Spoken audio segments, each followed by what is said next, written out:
Hey, everybody. I wanted to re-release this show with an addendum of sorts attached to it. I should have addressed this when I released it the first time, but for whatever reason I didn't. I got lazy or whatever. Um, on this show, Niko the Medium channels Noah the Collective, we do a live channel session towards the end. At some point during the channel session, even my own spirit guide wants to come through and talk to me. So we do that. Now, when I took this episode into the edit post-production phase, I noticed that during that channel session, I had a lot of audio issues, and I should have addressed them on the show and I didn't. But what I learned during the edit session was that I believe either another energy was trying to come through and chat that I didn't hear when I was actually recording the session. So while I was having a conversation with Noah or my spirit guide at the time, I did not hear any glitches happening, which I normally do. In post, I saw all these audio glitches occurring and I was like, what is this? I didn't hear that. So I pulled up the sound bars in the edit software program, and I noticed that you could see my voice sound in there. You could see Niko's, which I believe Noah was speaking through Niko at the time. And then you'll have a new audio bar that I don't know who it was, but I don't think it was a glitch or an audio disruption because I didn't hear it when we were recording the session. I only came up in post. I believe it was another energy entity trying to come through and have a discussion or talk or make its presence known or whatever. Um, anyways, I wanted to just put it out there. I was told by my friend Carla, who watches the show regularly. She asked me about it. She was like, "What was all that audio stuff?" And I was like, "Oh yeah, I think another entity was like energetically showing up and it ended up coming up as a new audio bar." She's like, "You need to address that because I thought you were just, it was just bad audio on your end and you're having audio issues." I was like, "Oh no, I wasn't having any audio issues. I didn't hear it at the time. I only heard it in post." And she said, "We should probably address that because it was a thing for the show." And I was like, "Okay." So I just wanted to re-release the episode with this addendum telling you that I didn't release a show with bad audio. It was really just a matter of, I believe there was a lot of spiritual energy happening on this episode, gang. And I think there was some other entity that was disrupting the sound while I was in this channel session. Take it for what you will. It's on there. Listen, have your own opinion.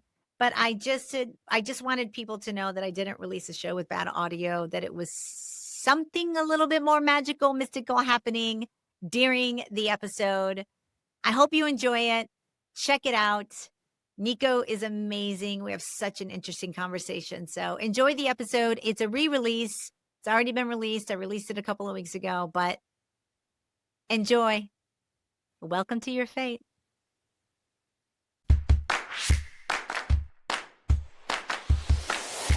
My name is Christy Busby, and you are about to listen to the next episode of my podcast called F.A.T.E. From Atheism to Enlightenment. So come on in, join me. We're going to talk about it all, from atheism to enlightenment.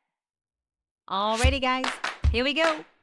Get ready, and welcome to your fate. Next episode of F.A.T.E. How's everybody doing out there? On today's show, I have a gentleman. They call him Niko the Medium. He is an evidence and trance medium, an author. He has his own podcast called Noah Speaks. Noah will be joining us later. And he is here to tell us his journey, how he's helping others awaken and get on their own soul path. Niko, welcome to your fate, my friend. How are you doing Thank today? you, Christy. Thank you for having me. Hello, everybody. I'm doing fantastic, and I'm honored to be part of this show. So thank you again. I'm I'm so excited to have you here. I've actually listened to you and did a little Yeah. research on you, and I find you fascinating. And I'm very interested in your journey, how you got to be where you are today. And that's where I'd like to start the conversation. How did you get to be where you're at? Tell us your journey. Did you have an awakening? Were you born with these gifts? Let's get into it. Well, let's start with it's not a gift. We all have the same potential and ability to connect with spirit because we are spirit. This is the whole confusion, the whole mix up, the whole awakening process has happened that we'll get into momentarily. Uh, I actually had a few moments that defined my understanding. Now, I came from a Greek Orthodox faith, so it was very taboo to even speak about this, devils worshiping, that kind of stuff.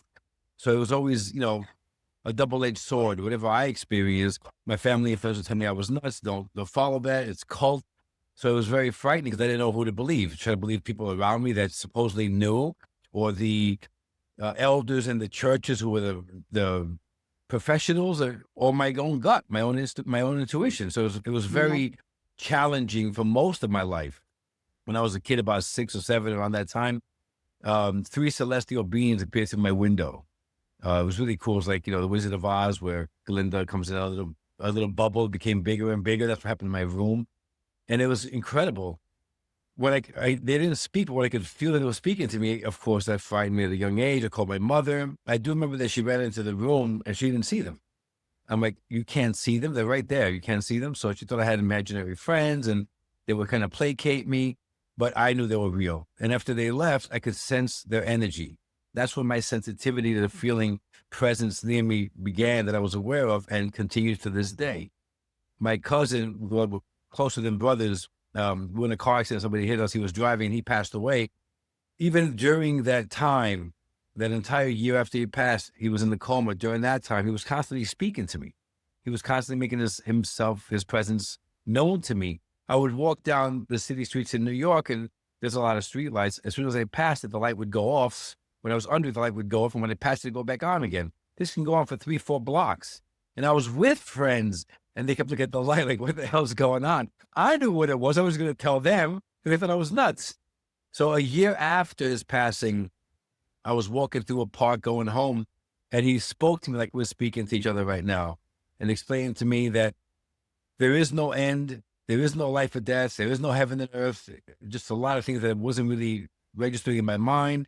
He also sat and pointed out that my sensitivity to feeling spirit will be vital for my growth and for my future.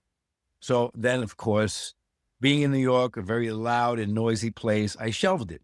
I just kept shelving it. I was too busy with life, and the people I was with, they didn't believe it. I went to New Mexico on a trip. Another wonderful sage opened me up to a lot of these things. That was when I first got my first taste of it. I moved to California. Some people believed, some didn't.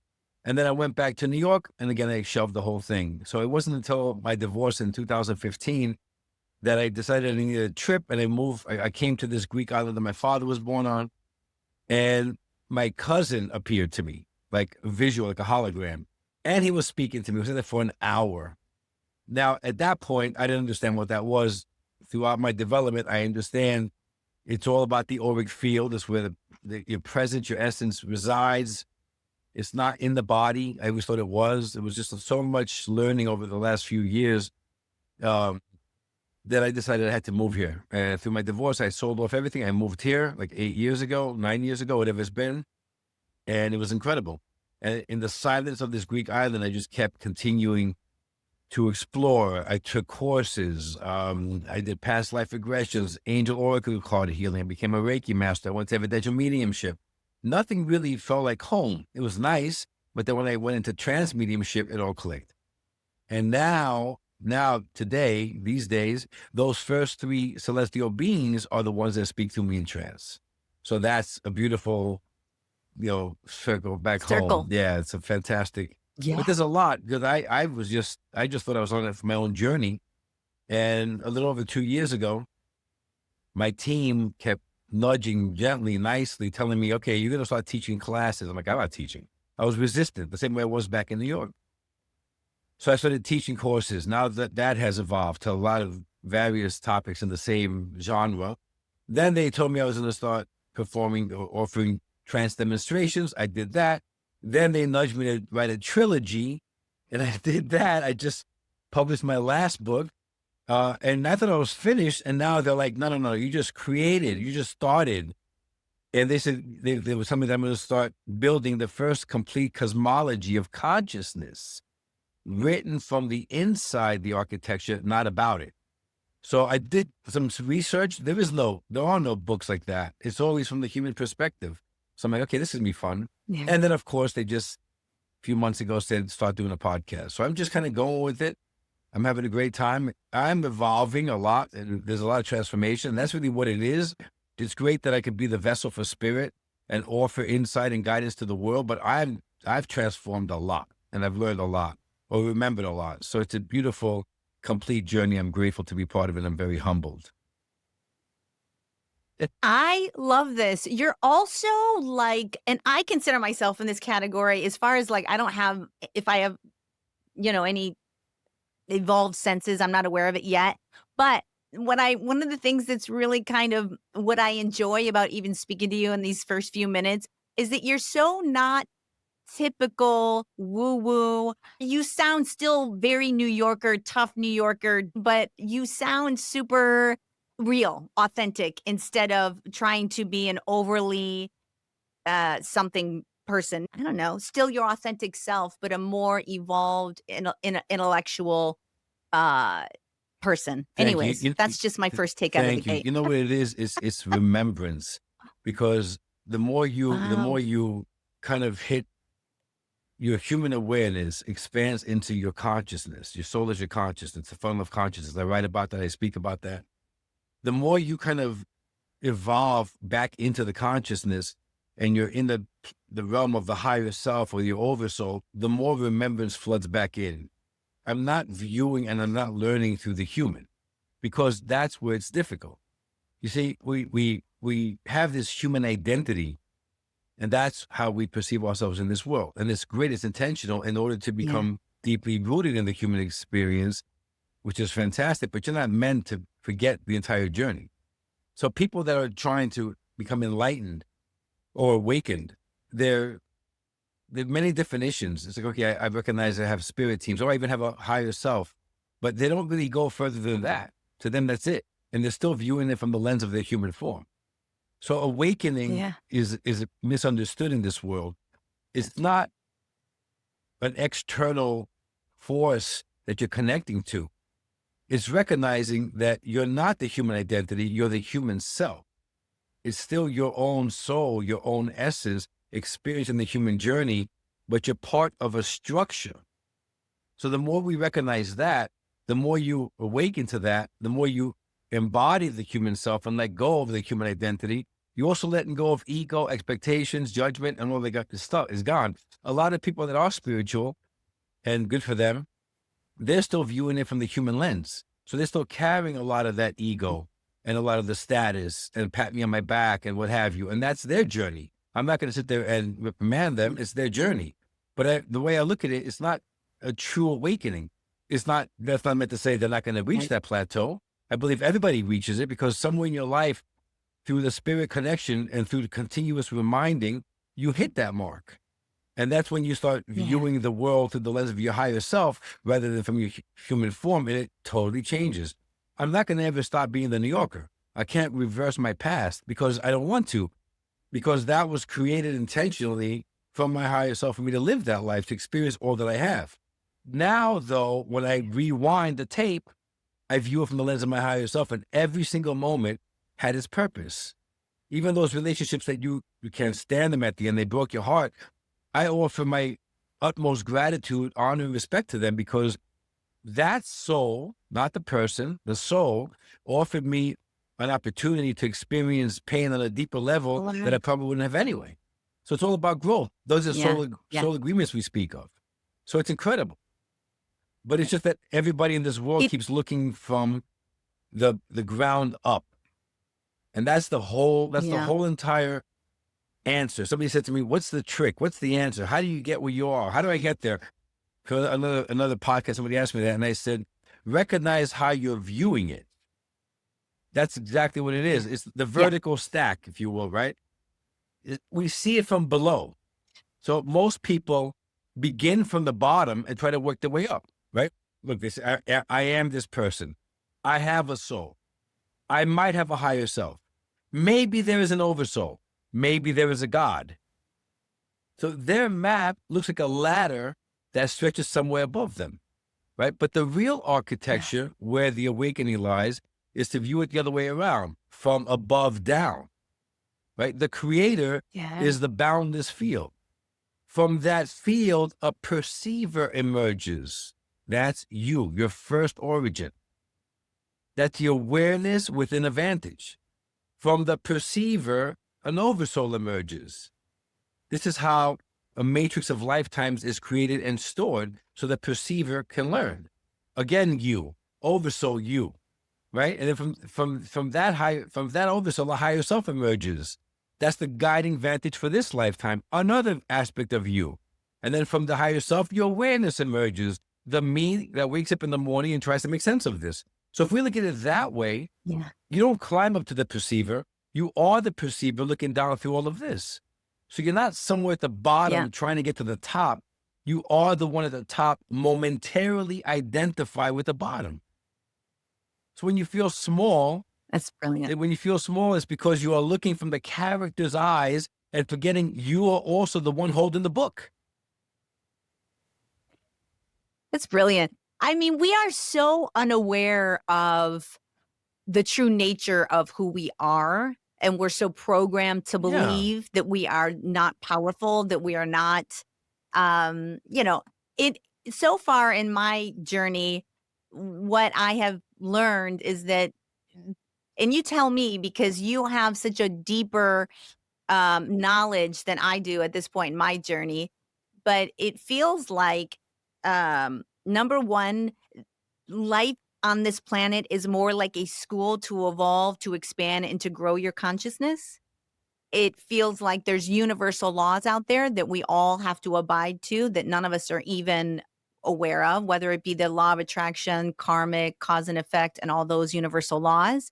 Um, there really isn't any heaven, hell, God-like spirit that's going to judge us when we correct, die. It is all a matter of learning and growing and having an experience from an alternative perspective. correct. And the more I learn, it's just fascinating to me how unaware humans are of our own divinity and what we're really supposed to be doing while we're here on this plane. And the fact that we come back here and learn more and more in each incarnation that we're here. So, I mean, you tell me, am I right or Yeah, am I on the right yeah, track? you're most of what you said is pretty accurate. Most of what you said also comes from the definition of a human perspective, right? There is no karma. Yes, I'm There is definitely nobody there. judging us. Okay. There is no past lives. We have parallel lives. Hmm. So that's the whole thing. If your funnel of consciousness is a projection from the oversoul, and your higher self is an aspect of you that's guiding and navigating this journey that you are physically experiencing, there's multiple ones, not just this. And that in parallel realities don't have to be in other planets or the dimensions. It could be this one, right? Where you live right now, you see it through your lenses that your reality, it could be split in two because there's no such thing as time.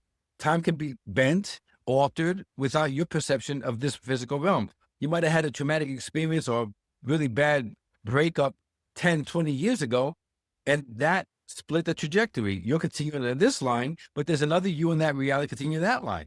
So maybe that loved one that somebody grieves never died. Maybe you're the one that died. See, we don't know, and we're not supposed to know. We're supposed, our awareness is just on what we can see and navigate in this life. But you always sense there's something more. Everybody does. There's always something more. I don't know. I can't put my finger on it. Or you always feel a presence, something like behind you or near you when you're at your most difficult moment of your life. These are not random. So are synchronicities. You know, the repeated numbers, 1111, 333, a bird. Yeah. These are not random. The same exact way, if you meet somebody, a total stranger, you feel this connection to them. Like, I've known you before. Now, I never met you before, but I know I know you before. Or you walk into somebody's home or somebody, or a building or a street, and you're like, I've been here before. Now, first time we're here. So it doesn't make sense logically to the human, but your soul recognizes it because there's much more happening. That's why there's parallel lives, So because there's no time. So if there's no time, there can't be a past, present, future. Even the future you is living already right now. And this is what we understand. That's how we recognize we're not meant to associate only with the human identity. So Niko, the father, a son, a brother, a friend, that's what people view they are, their existence. And they take that as the core foundation. And then that's the springboard. Okay, now let me get rich, and let me get the nicest house, and let me get the perfect wife and the perfect kids or whatever. Yeah. That's not it. It's just an identity. It's a role you're playing. It's a role. That's all it is. And there's many roles. It's like an actor, you know, being on a long-running Broadway show, and that ends, and they still think they're the actor, and they become that persona rather than who they first were. You can't do that, and that's what awakening is, to recognize that a lot of things that we're taught in this world is wonderful. It kind of offers some sort of structure, but even in the olden days, they didn't have the vocabulary for it. Okay, so they used whatever they was known then. Okay, even Jesus. Even biblical studies, all these things are great, but in order for the religious institutions to exist in government agencies, they had to fear the masses in order to gain control. So all of this is fear. That's why people fear trance. Trance is the purest form of communication. Trance was the first purest modality connecting with spirit centuries ago. Because trance reminded people, you don't need an intermediary. You don't need to go to any religious institution to connect to your loved ones or to connect to the spirit. You do it yourself because you are spirit. So they had to ban trance. That's right. And they had to instill fear. Even the witches of Salem, they were trance mediums. You know, all of them were trance mediums because they were connecting and they didn't know what they were doing. They had no label, no vocabulary for it. And they still fear it to this day. Because if 1,000 people tell you to fear trance and you've never tried it, you're going to fear it. And yet everybody enters the trance state, going to sleep and waking up in the morning. The whole planet. Yes. Yeah. So it's, you know, when you start breaking it down, the choice is, do you want to continue to be sheep or you want to be the sheep herder? That's it. We are so pumped full of fear of things like this. And religion, people are very dogmatic about their religious beliefs. They're fearful to go outside of what their preacher or priest or elder or whatever.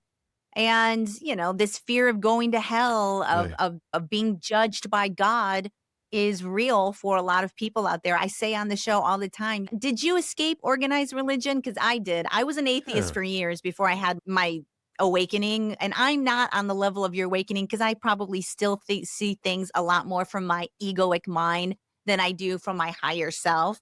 But I'm working on it. I know that I'm going to get there. There's no race. You There's know? no race. Yeah, I mean, it's a journey, yo. You know it is.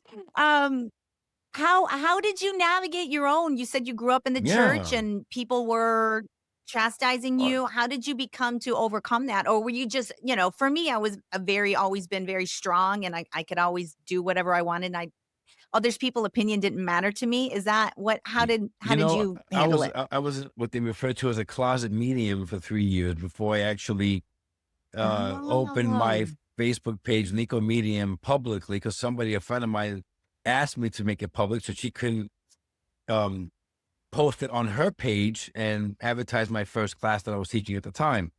And I was like, wait, if I'm going to go public, that means my family and friends are going to know. So I knew there was going to be backlash. I wrote about this in my first book and my second book, actually. But I did it. I just felt it. My team was like, just do it. I felt the inner nudge. And in my house, I was like, just do it. Don't worry about it. It was a lot more brutal than I anticipated. Like, my parents stopped speaking to me. My one sister, my friends, my cousin, they just thought I was a psycho and just walked away. It hurt in the beginning, but then when I realized what is hurting, the human identity, not my soul, not my human self as part of the journey, right? And also you have to realize that these are soul agreements. So if they're going to stop speaking to me, that was part of the agreement. So I can experience that pain. Yeah. And now that they're trying to come back from the back door to, be my friend again, I'm like, why? What's the point? I don't want to hear your critique. So now this is Oh, the interesting. soul agreement has two sides. Maybe that's what I agreed to. Now total silence so they can experience what their changes are going to be. So we can't bend for everybody else. You have to follow your gut. You see, you have to just follow. I went to church here on the island, what was it, 2-3 years ago? And I went for Easter, Ash Wednesday, we have Holy Wednesday, and you get the oil instead of the ash. So I went there. I don't even know why I went. It just customary, whatever. And the priest said to me, okay, I'll do it, but you have to promise me you're going to stop what you're doing. I go, what am I doing, Father? And he's like, you're connecting with the devil. I said, really? I said, let me ask you a question. I said, when you're on the altar, do you feel spirit? He goes, all the time. I said, so do I.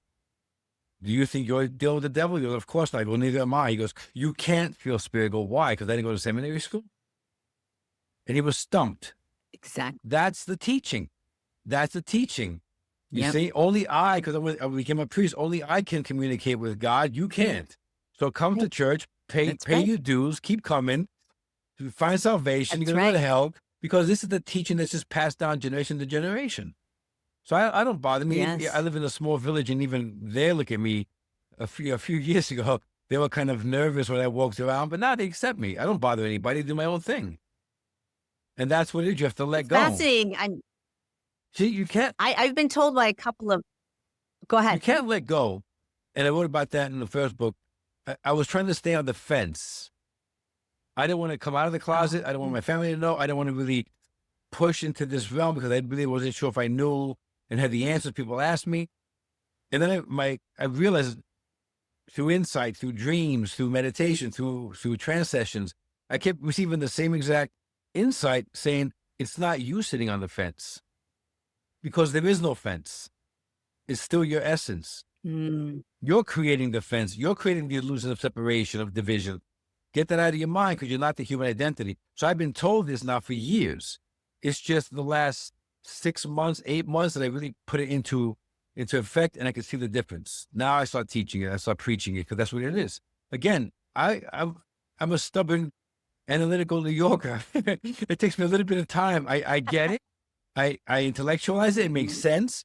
But that's where you break the old habits and what you clinged on to be true. Yeah. So that takes time. So I don't pressure anybody. It's not a race. I tell them it'll happen. But when it does happen, and I'm living proof of this, I've been resisting most of my life. Even the trance mediumship, I resisted the change afterwards, even though I let them speak effortlessly. And I teach evidential, and I teach all classes, and I just tell people, don't force it, don't rush it, don't reach for it, let it come naturally. It's the part that we're supposed to honor, is to implement that you feel, the unconditional love and the spirit safety and the spirit encouragement and the patience into our human life. And that's the part that you have to let go of, the conditioning of the mind, of what you believe was true, of the human identity. And when you do that, you realize there is no fence you're standing in the middle of, is one flow. And that's where I'm at now. And that's why I'm trying to keep preaching that. And I'm patient with everybody, because Phil was patient with me a lot more than I would have been patient with me. What is the difference between, like, you call yourself an evidential medium, and other people I talk to just call themselves like psychic mediums or something like that? How do they differ? Okay. Because I'm not. So psychic medium is more mental mediumship, as is the teaching of evidential mediumship. So again, what psychic medium is, I'm going to focus on the energy of your auric field. So like throughout your life, at 6 years old, something traumatic happened, and there's an imprint in your auric field that stays there. As I scan your auric field, I go 6 years old, around 5, 6, 7 years old, something traumatic happened to you. And then I focus on what that is, and I'm kind of psychically telling you what's happening with your life, or what happened then. And then I kind of give you a scan of your life, and it's great, but I'm focusing on you and your energetic field. Evidential mediumship is different, where it's like a triangle. You're my sitter, I'm the medium, and I'm connecting with your spirit loved one. So I become a channel. But what they do, what pretty much every single evidential mediumship does, which is why they dubbed it mental mediumship, is they're in their mind and they keep speaking to you, feeling from spirit, back and forth, back and forth, back and forth. And there's a lot of thinking involved. So I wrote about that in my third book. I'm like, if the medium is so busy thinking about spirit and you as the sitter are so busy thinking about all the facts they're giving you, if you could place it or understand it, they're basically throwing out 25 pieces of information, of evidence in 10 sticks. And everybody's thinking. So if everybody's thinking, who's feeling spirit? So I teach evidential differently. I don't rely on the mind because that's human. And the more you rely on the mind, it's your human interpretation. So I might be getting a purple apple and say, you know what? It makes no sense to me. I'm going to say red apple. And I interpret what I'm receiving, and then the evidence isn't as solid, and you're not receiving a pure reading. So I keep teaching my evidential students. I even have a free weekly circle. All your listeners are welcome to join. You can find it on Facebook, Niko Medium. It's listed there. I don't work with mental mediumship. I don't really focus on the sitter, on the receiver. I trust spirit. I feel spirit because we are all spirit. We're all energy, and all energy is emotion, right? The human brain cannot create emotion. The intuitive mind, the energetic field creates emotion. The brain interprets it.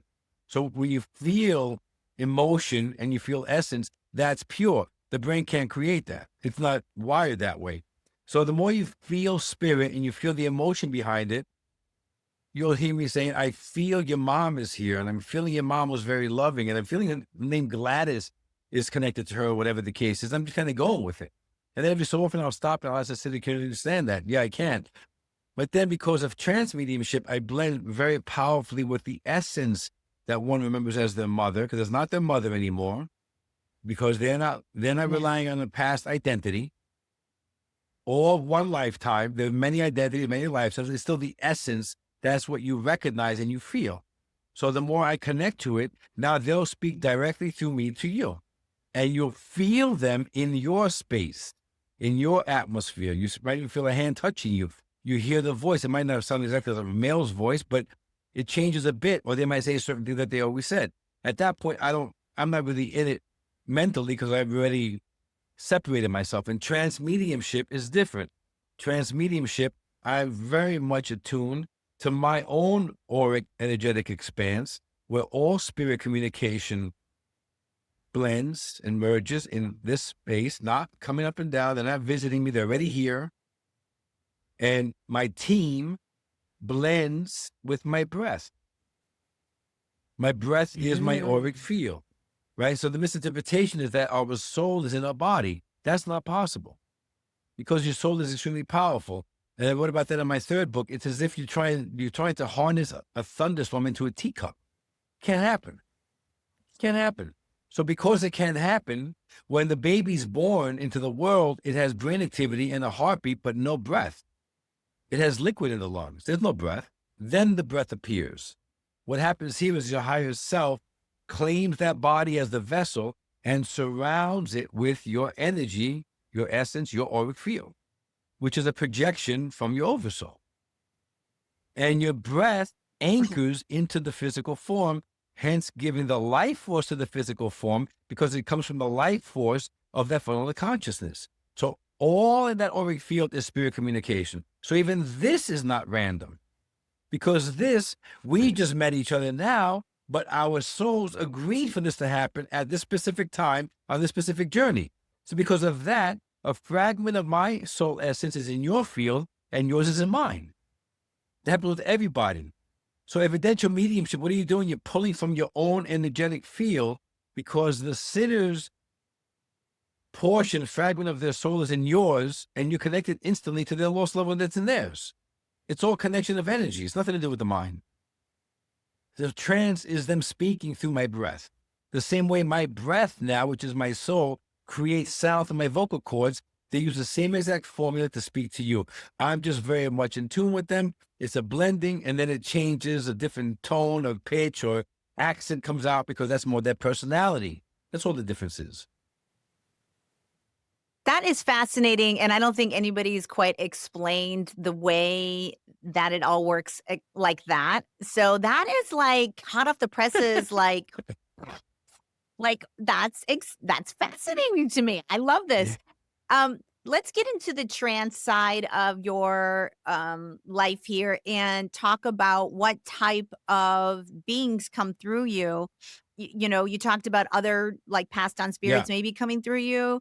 So What other communication do you have with other higher beings okay, in so life? your as we said, the oversoul, right, is the totality of all your incarnations. The perceiver is the original you, and that's from the God, from the Creator. So then your oversoul is your totality, your library that stores every emotion, every memory, every single incarnation is there. For this incarnation that you know, your higher self is created, which is you, and then a fragment of that breaks down like a space capsule, comes down, and it embodies it surrounds the human form and creates this auric field that's connected to this funnel. Your higher self is now overseeing your incarnation, and there's many other parallel ones going on right now.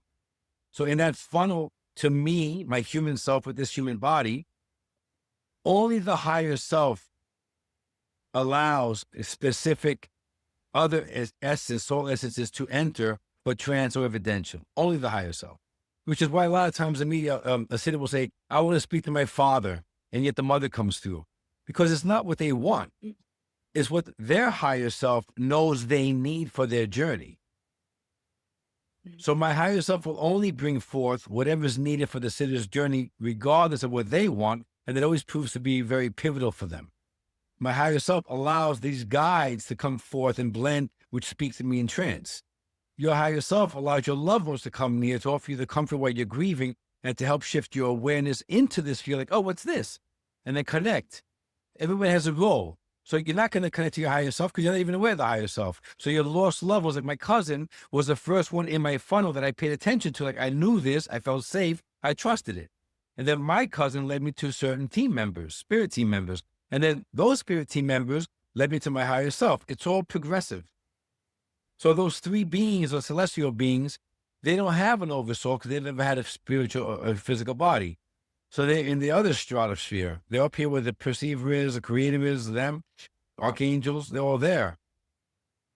I couldn't reach that vibrational frequency match when I was still learning, when I was still trusting, when I was trying to let go of the human identity and failing, or my perception of failure. You never fail, it's all part of the journey. So other guides came through who have had physical incarnations that could relate to the emotional human conflict and traumas and pains, and they were healing me while I was accepting them.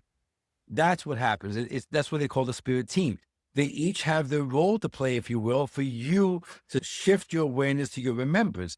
While your vibrational field is expanding, you're elevating your higher frequencies rather than the 3D realm, thinking I'm only this human identity and I have to die to go to heaven and this whole teaching we have, until finally I could reach the point where those three guides connect with me in trance. They come as a collective of three. They don't reveal who they are because they don't want the focus to be on the messenger. They want the focus to be on the message. So they refer to themselves as a collective name of Noah. Now, even that, I used to think that is three archangels connecting with me in my funnel and speaking through this form with me. Your perceiver, the perceiver does not have voice, God cannot speak, the perceiver cannot speak, the oversoul cannot speak, the higher self cannot speak. They're on a much different vibrational frequency. There is no language. It's very powerful vibrational currents that will overwhelm the nervous system of the body to make it form words. So that's why we have our spirit team. They're buffers, if you want to say that. They assist.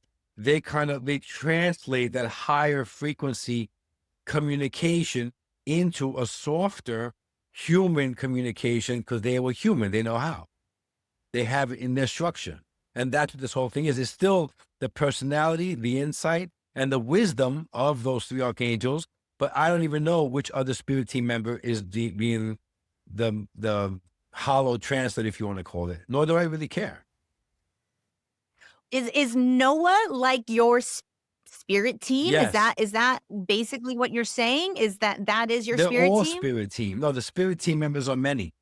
So your spirit team members could be your lost Okay. loved one. I used to have other guys that spoke to me when I was first in trance. I had some judge 100 years ago that was a medium. I had a Native American Indian. I some female came through. Even the galactic being had come through a few times. So I had different ones, and they changed every so often. Now it's the core is these three archangels as one collective. So it's all your spirit team, but they're not labeled spirit team as we know them because they're utilizing other spirit team members to be the funnel into this passageway to speak through the human form. They're too powerful of a vibration. Even your higher self and your oversoul are you, but they're not your spirit team. Mm. Let me ask you this, and this is, I know Noah's going to be joining us in a few, but is there a hierarchy? Like, No, for instance, I thank you for saying that because I'm extremely egalitarian at my core for whatever reason. Like, I just want everyone to be treated the same. My interpretation of what God is basically everything, every plant, animal, everything in existence is touched by God, is God, is embodies what we would say consciousness, being alive. Everybody has a journey. Like, what is your definition of it? Is there a God? And what is that God? What is creation? absolutely. Is that This is God? also in my new book that I'm writing. Okay, when most people say God, source, the divine, right, they're reaching for something Yes. vast that they can feel but not see. It's a sense of origin, of intelligence, of something that existed before anything else, right? So I'm going to use a different word, Yes. the creator.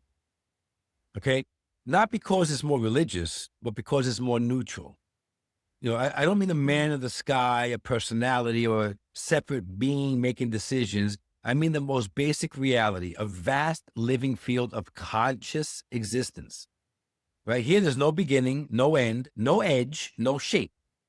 Not a person, not a someone, just isness that knows it exists. Yeah. Right? So if you could remove every galaxy, every universe, every soul, every oversoul, every guide, every realm, every idea, and every form, what would remain is the creator, pure, undivided consciousness. So this is not no me, no you, no there, no here, right? Just an infinite aware field. That is the starting point, not a throne, a field. So now the obvious question comes, if the creator is so vast and formless, how do you exist? That's what people get all mixed up. All right. How does anything individual appear inside something that has no edges, no boundaries, and no separate pieces, right? This is where Yeah. the perceiver enters. This is where nobody teaches this. Many spiritual traditions try, but didn't have the right words. This is the first movement inside the infinite, right? So at some point that cannot be placed in a lifetime, this boundless field of consciousness does something very simple and very profound. It generates a point of view within itself. Again, not a body, not a personality, not a soul in the human sense, a point of view. A tiny shift from there is only awareness to awareness is now looking from here. Okay, so that subtle shift Mm. from field to vantage is what I call the perceiver. So the perceivers now is not a separate being floating in space. It is the creator folding in on itself just enough to form stable perspective. So if the creator is an endless ocean, the perceiver is the first wave that rises and can say, I am. Still the ocean, Yeah. still made of water, but now it has a location, a contour, a view. So the perceiver is the first time the creator becomes a specific witness.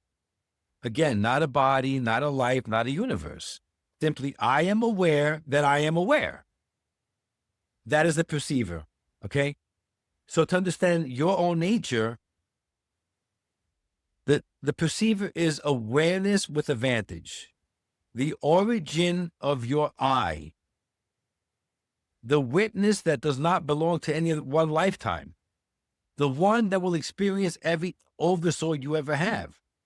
But the perceiver is not the creator itself. It is born from the creator. A soul doing a human lifetime, that's not the perceiver either. Right? The perceiver is not an oversoul managing reincarnations. The perceiver is not a guide, an angel, or spirit communicator. The perceiver is not the higher self. It's just behind all of those. The creator is the field. The perceiver is the first point inside that field that can perceive. Everything else, oversoul, higher self, human awareness, comes after. So if you imagine the creator as pure light filling all space, the perceiver is like a single clear lens placed in that light. The light hasn't changed, but now there is a way for the light to look. So you, me, everyone listening is a pure light, is a lens placed in the light of the creator. That lens is still made of light. It has never left the field, but now there's direction, focus at the beginning of an individual journey. We've never left the field. Our original me is still in that field. So again, if I ask you, if we're already there, we never left, where are we returning to? When they say I'm returning to heaven, I better be good. What is this? This is human teaching from a minimal lens mind frame. Does that make sense? Yes. Yes. Yes. I mean, it's so, the nature of our reality and what all this is so much more complex and multi-layered and bigger than we were ever told. I don't think we were ever taught who we are. And I know that there is, I feel, a great awakening and expansion happening in the global consciousness, and more people are questioning everything. We're in a new age. We're in an age of Aquarius. And I personally think for centuries, it has been kept from us intentionally. So we're not awakening to who we are. So we don't understand the power that lies within. But I think that's changing. I think there's a tsunami of people that are starting to ask the right questions and starting to get into meditation and starting to look within and listen into their intuition. It is one of the most exciting times to be alive because we are witnessing the awakening of the human consciousness. And what better time to be here than to witness this incredible journey that I think not everybody's going to awaken, but there is this, I think it's now just like a matter of time that people are just going to awaken to the true nature and understand that religion has failed us. And I hate to bash religion. I know it gives people a lot of peace and makes them feel better, but I think they're almost afraid to look beyond the bounds of religion, and it just keeps them locked in a mindset of fear and of guilt and of not feeling worthy and looking to somebody else for their power. I think people need to take their own power back and understand who we are. Absolutely. Absolutely. There was definitely an awakening happening. And yeah, you know, I see what you're saying about bashing religion or blaming religion or government or whatever, but it's also the entire species. You know, how we view each other, how we judge each other, how we compete with each other. Yes. Because again, all of it, religious institutions, governmental agencies, people, species, humanity, we're all believing with the human identity. It comes back to that. It's a circle back to that again. And I think that's what this awakening wave is about, is because the more we sense spirit, the more people actually do open up and go into trance and learn it just to connect. I tell people, you don't have to be a trance medium, connect with your loved ones. So I have a lot of grieving parents or widows that ask me, how can I learn about trance? And they feel the presence of their loved ones and they communicate with them through sensations, and they know that they're still around. They never left. You know, the other courses that are more advanced, I explain the funnel of consciousness. I explain the perceiver's now new teaching. It's just expanded awareness, and people are just stopping, pausing, listening, asking. It's not always set with them. You know, take time for them to unravel the condition of the mind. But I planted the seeds. That's what I could do. So if I'm doing it, imagine how many people are on this planet are doing it.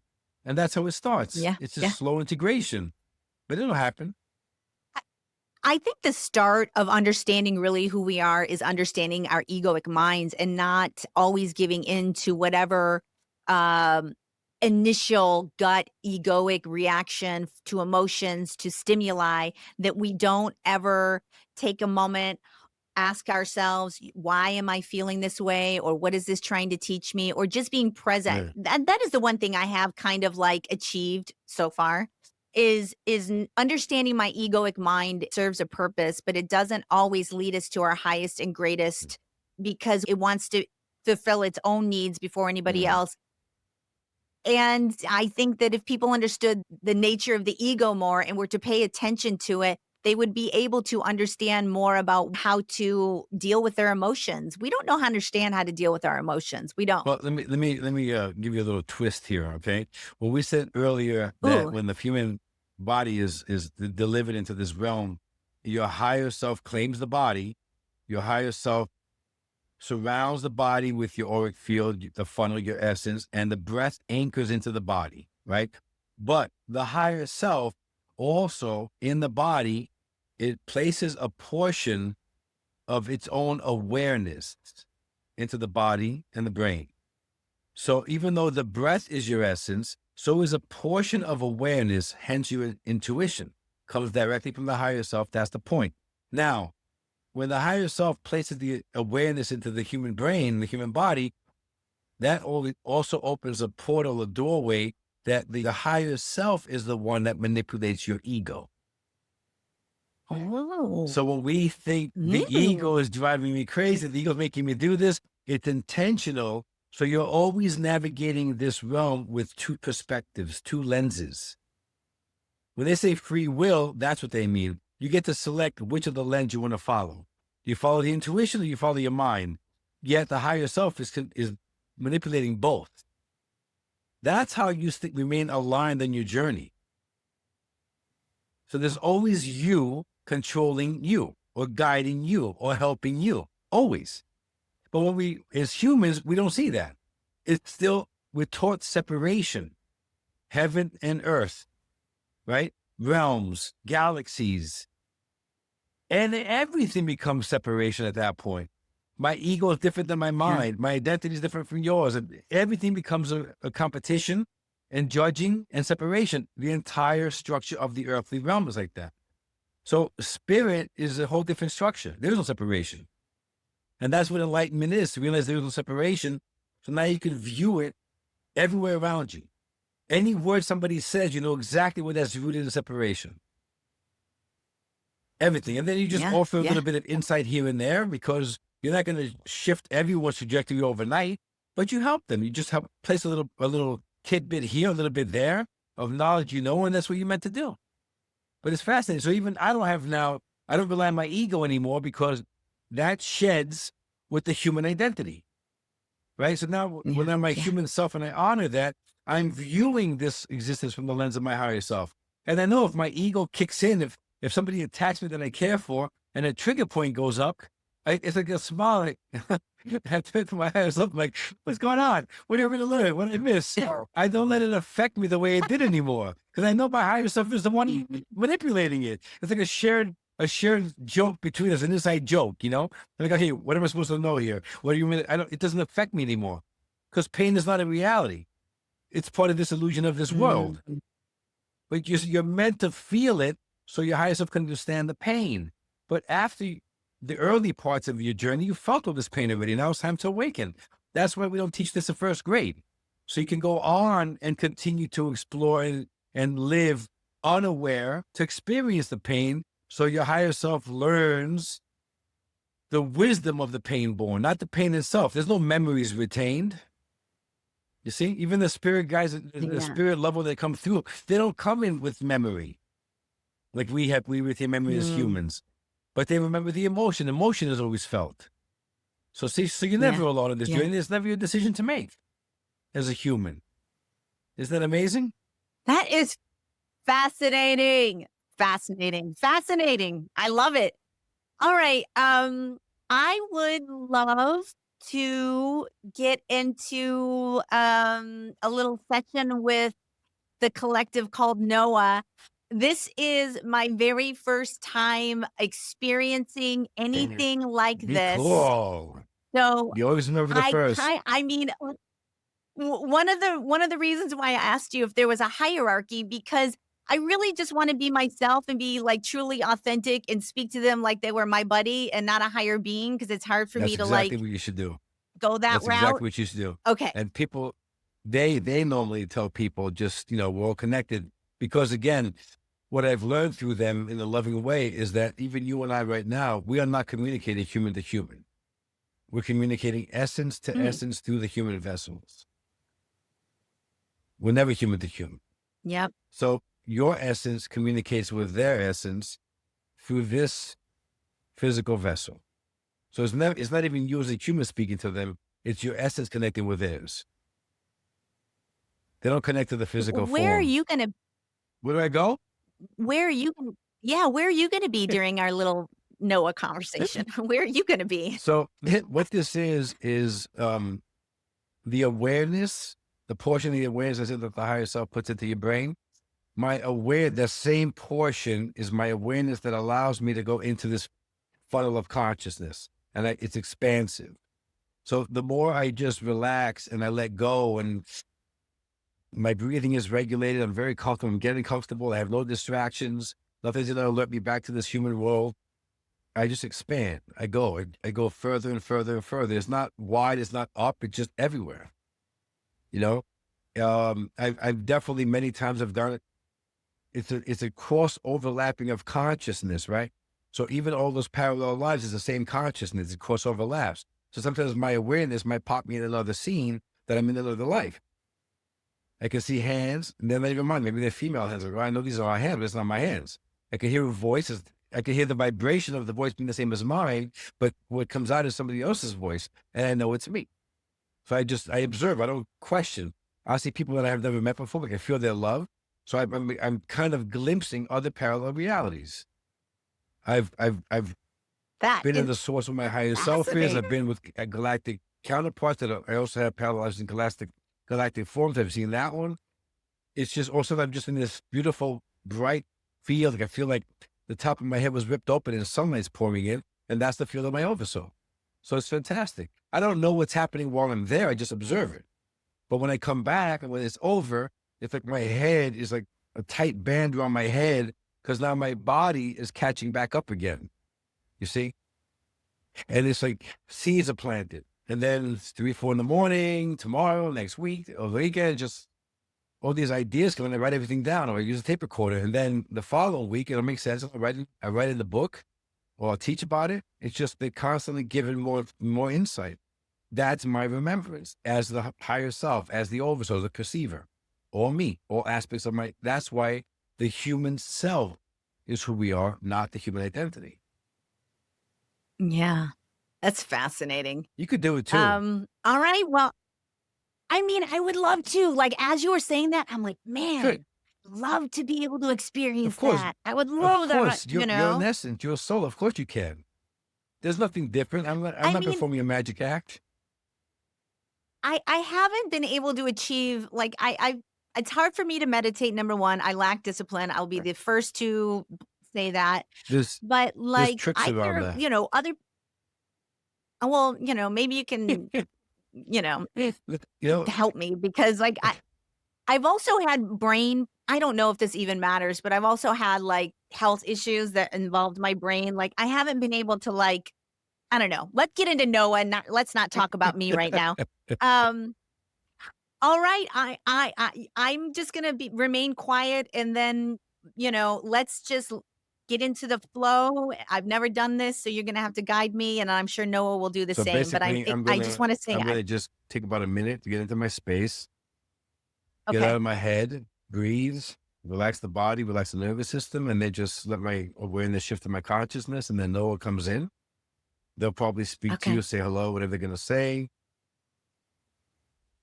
If they ask you if you understand something, you can engage with them. At that point, it's between you, Noah, and your audience. I don't know anything. So if you don't understand something, ask Noah to clarify. Because if you ask me, it's like speaking to a wall. I have no idea what they say, so you can't ask me for any clarifications. They'll ask you, they'll know, and then you can ask any questions you want.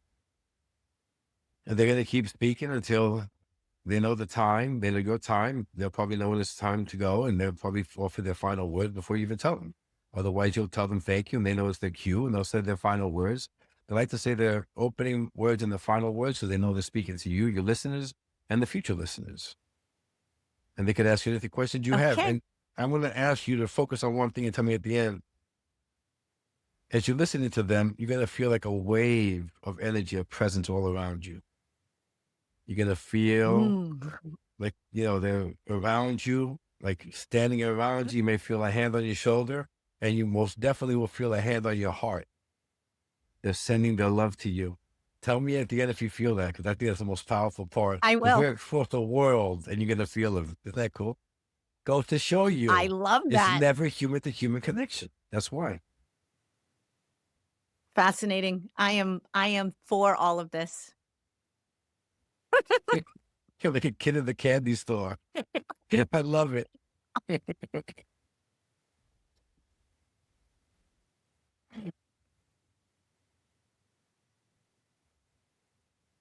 So since there's not any dead space, I'll explain what's happening here. So of course, as I'm regulating my breathing, these deep breaths help my mind slow, my heart rate slow, and my breath shallow. I offer gratitude to the Creator. I offer gratitude to my team. I offer gratitude to my higher self.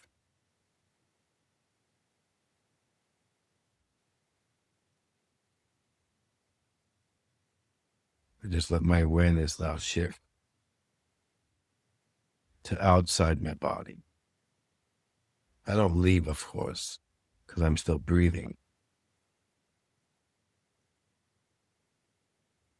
But I become aware of the energetic field around my body. Like a surfer waiting for the right wave to latch onto. And then there'll be a wave, another spirit team member, not one speaking. It just carries my awareness further into my consciousness, just like I'm riding a wave. I don't question where it goes, and I just enjoy the journey.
Greetings to you, my dear one. It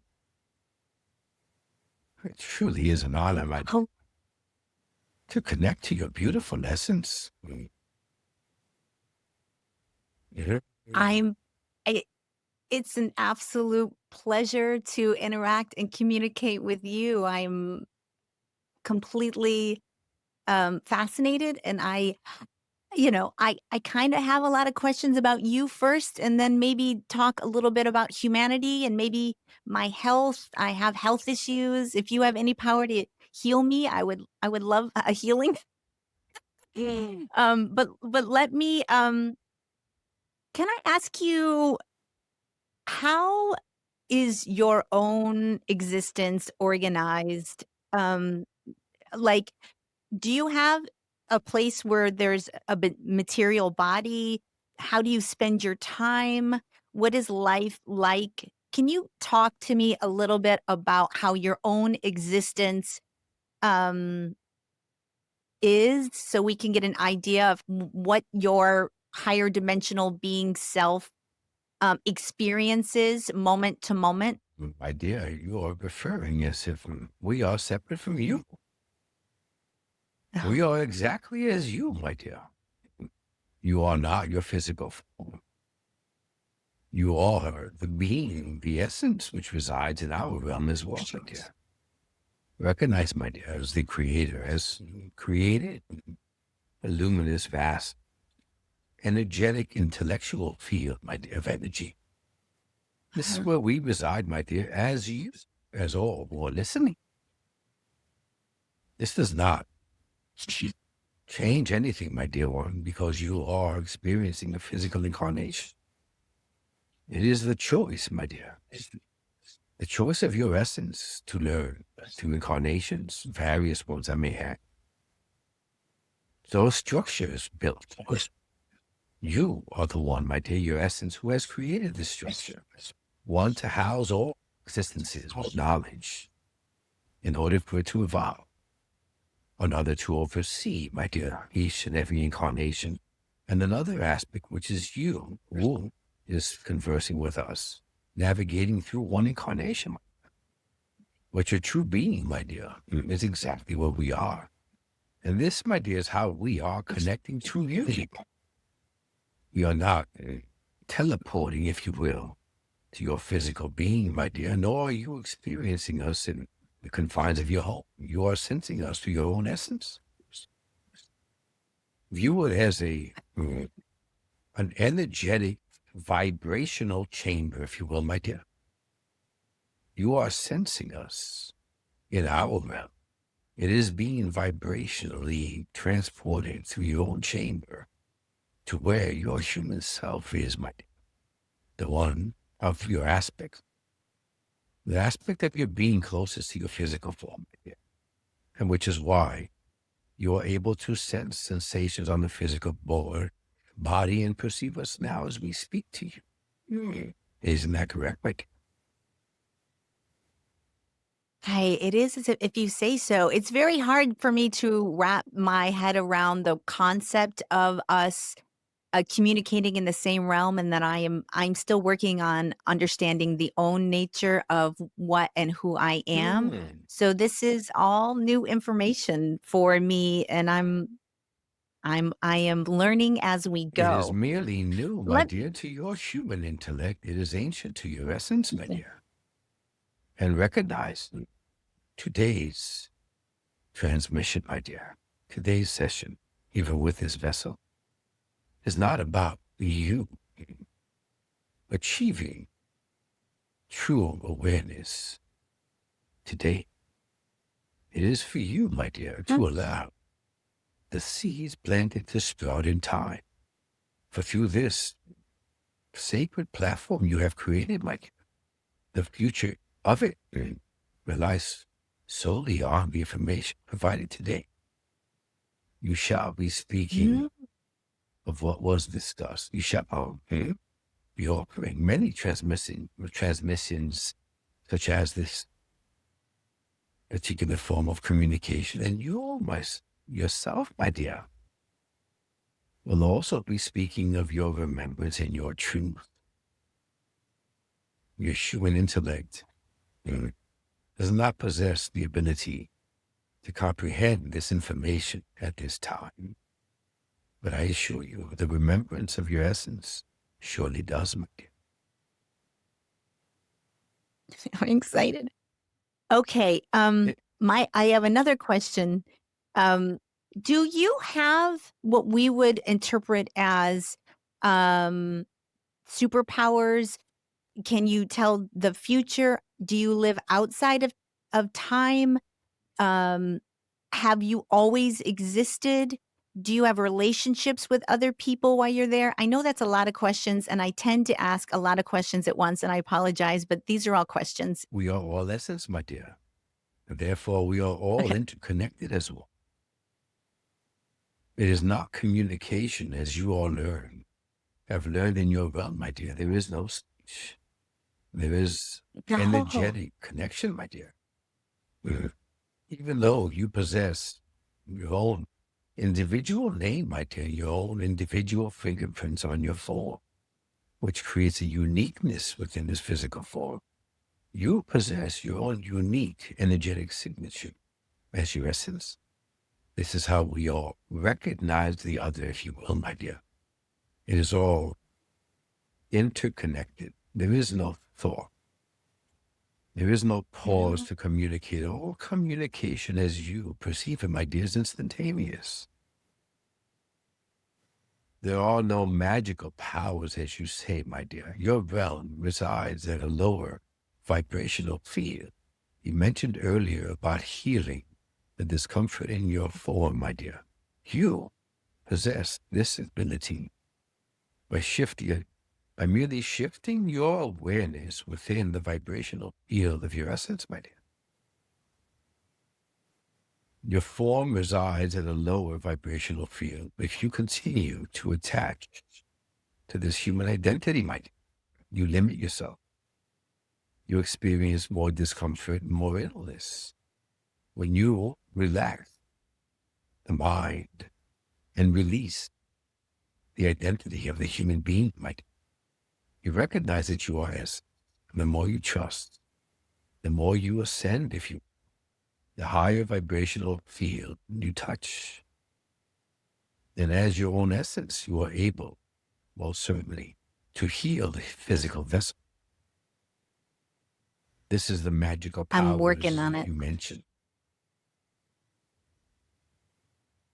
I'm trying to heal myself. I'm trying to manifest a healing. I'm trying to connect to a higher vibration that will allow me to transcend my own illness. But no, I'm working on notice, it. my dear, the repeated word you keep using, I. You are Oh, unable to do so through the lens of the human form, through the identity of your incarnation. It is natural, effortlessly, as your essence. So reverse the language, my dear.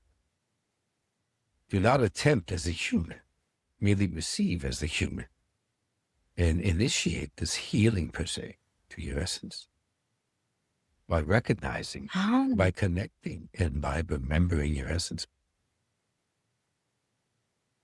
That is the difference. I will make that shift. Yeah. Thank you for that. I'm been trying to heal myself for years.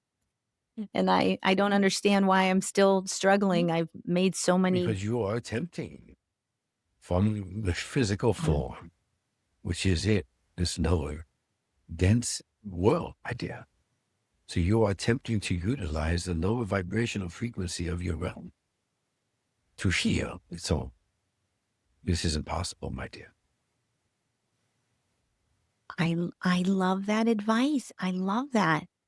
Are we living in a holographic 3D matrix that's basically energy and nothing really is material, and it's almost an illusion of being a real environment that we're interacting with? Or how would you describe the true nature of life on the 3D plane? Allow me, my dear, to soften your question for those who are listening and have become alarmed. Rather than truly explaining this illusion of your realm, recognize first, my dear, that each of you believe in that, in what you see, what you touch, what is tangible. Even the very chair you are sitting on, my dear, because it is supporting the physical form and because you are able to view it and touch it, it is real. So your reality, my dear, is as real as the human intellect allows it to be. But the difference here, my dear, why we lovingly offer a reminder that your reality is indeed an illusion, is because it is quite difficult for the one in physical form who continues to rely on their identity and has forgotten their essence to view what is beyond that which the human eyes can see? Are you able, my dear, to view this energetic matrix you mentioned as it is currently illuminated within your room, surrounding you? Horizontal grids, if you powerful illuminated lights and symbols and shapes. Do you see that, my dear? And if you do not see it, Not then you do not believe it is real. And yet I assure you, it is as present as the chair you are sitting on, my dear. Your essence, my dear, is able to view that which the human lens cannot see. And the more one awakens to their human self, the aspect of their self attached to the human incarnation, my dear, it relies less on their identity and their worries and their stress and their romantic differences. One is able to truly view as their essence. And that is when they realize the illusion we mentioned. Is that clear, my dear? Yeah, yeah, it is. It makes a lot of sense. Can you, do you If I know may, my what dear, it's Yes, please. the chair that you view as your reality, my dear, is isolated within your home. This is Mhm. what creates the illusion for human reality. This is why there is such panic, comment, my dear, in your time. Mhm. And yet, the Yep. energetic grid I mentioned, my dear, energy I mentioned, my dear, is within your reality, within your home. But it is also expanded everywhere, my dear, as there is no separation of time, space, or distortion. So even your very room, my dear, where there is energy, where there is essence, presence that you cannot see, you are still able to feel. For within this energetic matrix, as you say, my dear, resides your own essence. So as your essence is within your room, your essence is very much in our realm at the same time. You have not departed. You have not traveled. Your essence, my dear, is everywhere instantaneously, for there is no time.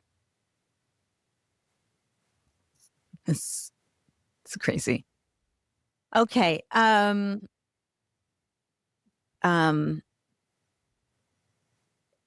do you know what's coming up for humanity? Are you able, since there is no time and everything is happening in the now perspective, if you will, from what I understand, Allow me do to you ask if you the you're same question, my dear.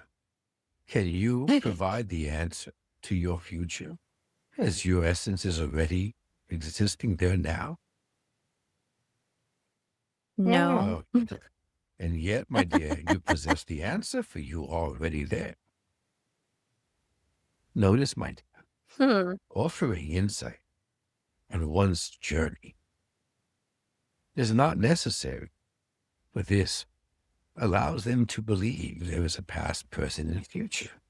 It enforces the Mhm. illusion of time. So even if I were, my dear, to offer you insight on what will occur in your immediate future, mm, you already have the answer, for you are already living it. And if I was to offer you, my dear, what is occurring presently in your perceived future, you may alter it. And hence, That's how are you interesting. certain, my dear, that you will alter it for the better? This is why we do not offer information on future events. It is not for punishment. It is because there is no time and you're already experiencing the future event. That's This is fascinating. why That it is is fascinating. vital, my dear, to honor your role and focus on the present.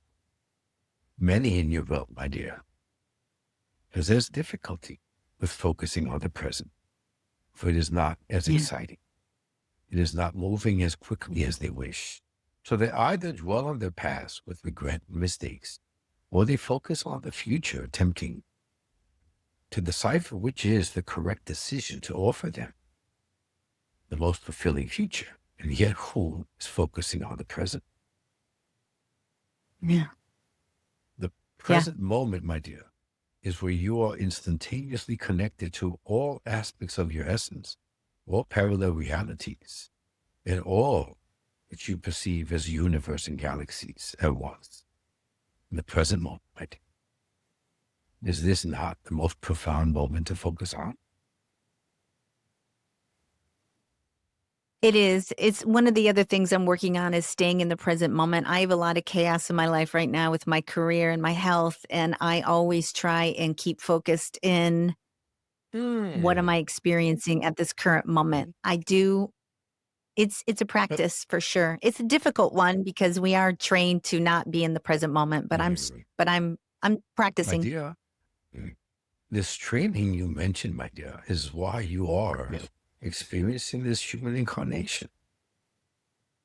All what you have mentioned, my dear, the chaos, the ailment, the worries, this all relates to your human identity, my. But your present moment Yeah. is where your essence resides. This is how one is able to differentiate between the human identity and the human self, my dear. Breathing in the present moment, recognizing the difference in the atmosphere, in the breath, in the soul. That is how one connects to the present moment and to their essence. And in that moment, my dear, there is no thought of the distractions of the external world. The journey of the soul, my dear, is to continue to breathe in the present moment and not focus on the distraction of the outside world, which pulls your attention into your reality, your illusion. For even those, my dear, chaotic moments you mentioned, are they even true? Or they're the illusion? It'd be great if they were illusion. My dear, they are an illusion. For each of these moments are crafted between two human incarnations, my dear, two relationships in their vast forms. And yet they are not born of your realm, my dear. With each incarnation, Yeah. with each physical form, my dear, is an essence. You are connected with that essence. There has already been agreements, strategic planning on how one will affect the other's journey and vice versa through this collaboration of physical incarnations. So what you may perceive as chaotic, my dear, is instrumental, is intentional, has already been discussed, if you will, and agreed upon to occur. So how can it now be viewed as chaotic if it was intentional and part of the plan all along? It is how you integrate it, my dear. What are you learning through these perceived chaotic moments? What are you teaching the other essence? And what are you learning in return, my dear? This is evolution. Yeah. The same with your ailment, my Pain. dear. Your ailment of the Mm. physical form. Notice the pain. Notice the limitations. Also intentional, my dear. Notice how much growth has occurred. How much humility has arisen. How much You clarity, got that how right. much clarity has been provided. And my dear, would you have experienced such profound humility, clarity, and growth if there were no illness?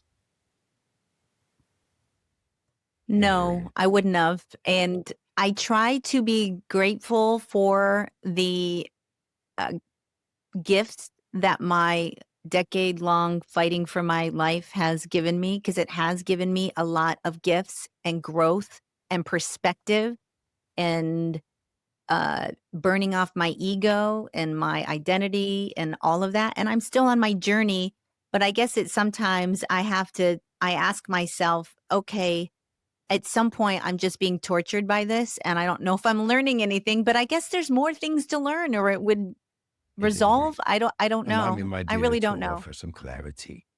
And for these moments that you claim you feel torture, these moments, my dear, when you are experiencing more discomfort, if you, more confusion, if you will, even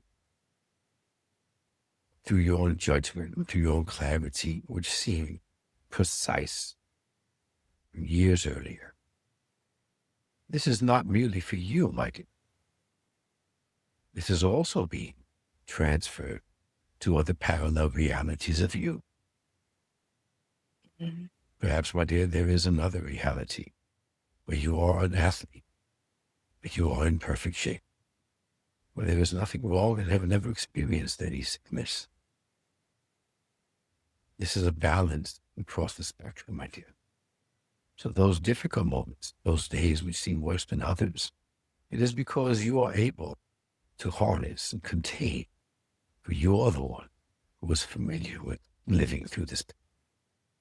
When it becomes more difficult, my dear, your higher self is asking you to momentarily harness it, contain it, so other aspects of you can feel on a miniature scale, which you have grown accustomed to living through. This is how each Mhm. is learning through the other, my dear. The same applies when you awake, you sense aggravation for no apparent logical reason. And it remains for most of your day, or when you awake, with a smile on your face that cannot be erased. These are not your emotions, my. You are experiencing through others. And you feel a sense of sadness, of grief. And you are not lonely. There is no grief. You are feeling the overwhelming burden of another version of you experiencing grief and cannot breathe, my dear, if you will. Trust your essence, my dear. Trust your highest essence, as it is aware of each one and will remove the burden from the one who is suffering and asking you to hold on until they catch their breath. And of course, my dear, it replaces it to its rightful owner to experience it. So as you say, decades of pain and suffering and torture, my dear, is this not precision? As there is no perceived time. Each of your Mhm. experiences, my dear, are learning through your bravery of living this incarnation through your discomfort, pain, hopelessness, confusion, anger, worthlessness, and fear. As you are living these emotions, you are offering the insight and knowledge to each parallel extension of yourself. And I assure you, your incarnation is most certainly honorable, for this is where you are displaying your true courage, my dear.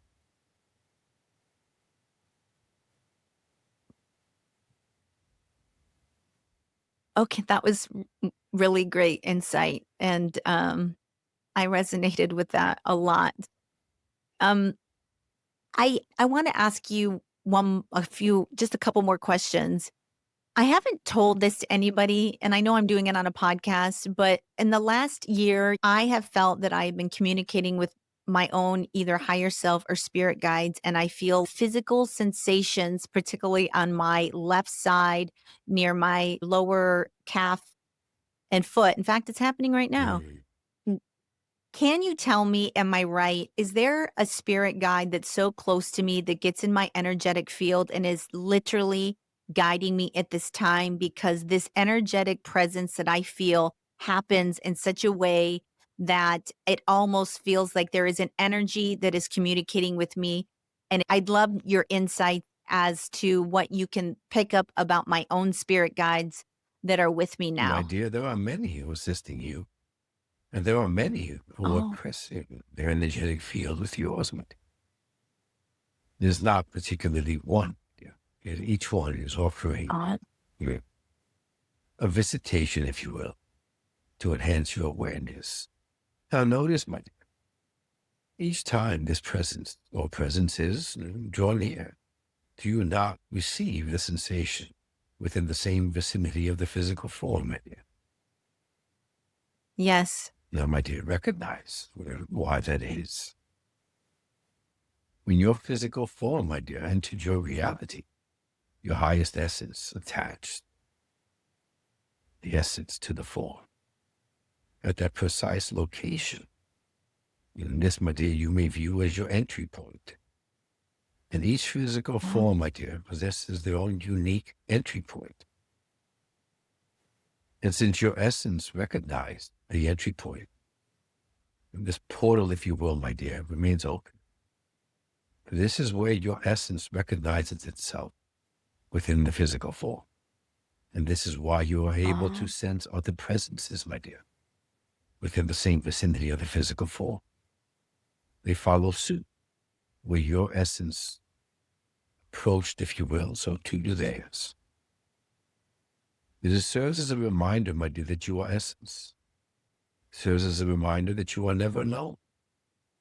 Serves as a reminder that you are indeed loved, encouraged, and assisted throughout this physical journey, because you are not the physical form. The physical form is merely the vessel for your essence, my dear. Offer gratitude, Thank my you. dear. Offer gratitude. Do not question. Do not set expectations. And there will be many which will come forth as they are here now, my dear. I have been told by several mediums now that this is my soul path to do this podcast. I was told that I am here to help teach people how to love each other and awaken others. Indeed, my dear. Um, And you are also to be the voice of the future, my dear. I don't know what that means. The voice of the future. Even today's information, my dear, the seeds have been planted, and as your essence integrates them, and as those assisting you collaborate, my dear, your remembrance returns to you with profound clarity, and you will find that you will begin to speak of the same topics with elaborate depth. Others you will provide access to your platform will also be speaking of similar topics and the expansiveness of it, my dear. But this is the trajectory of humanity, to remember its structure of essence, to remember, to allow the visual to occur from above to below rather than below to above. So you will be a voice of the future, my dear. And I assure you, my dear, there will be many, my dear, who will resent, who will offer backlash, my dear. Most certainly from the religious, my dear. Yeah. And this is why you have agreed to fulfill this purpose. You have experienced courage these last decades, my dear. Sure. And your courage is now refined, my dear, to absorb all of the insults, mockery, chastising from the many in your realm who will be listening.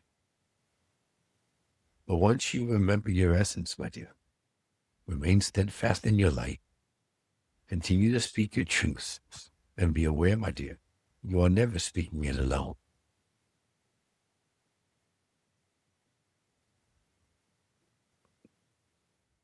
Thank you.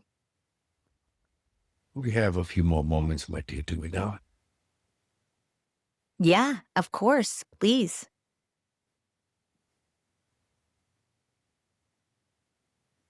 The essence you feel, my dear, that you sense,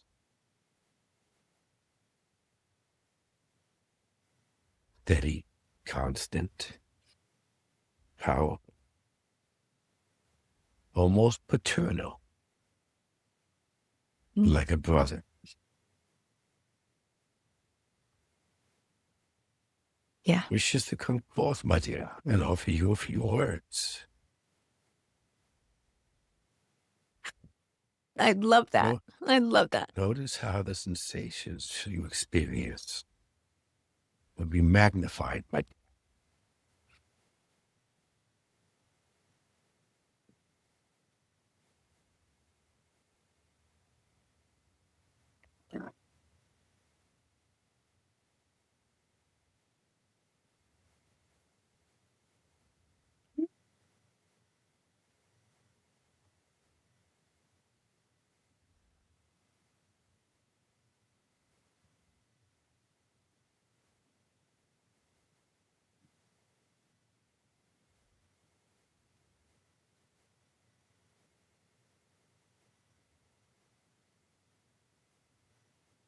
You sense me now. Yes.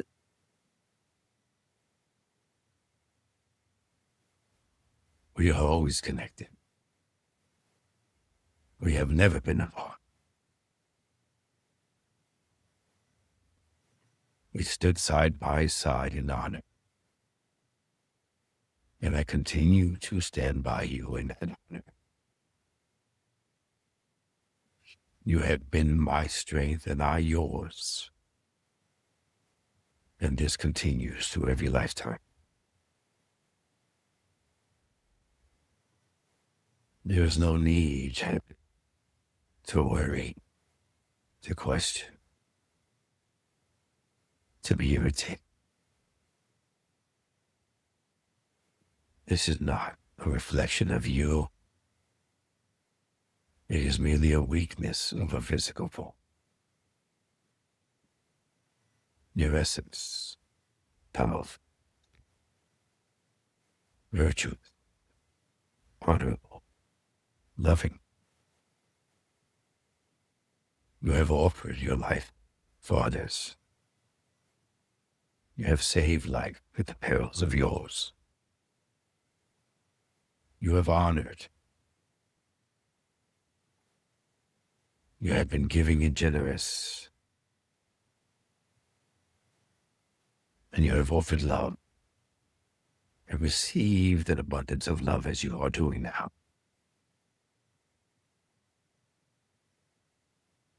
You will remember. I have never ceased assisting you, nor shall I ever.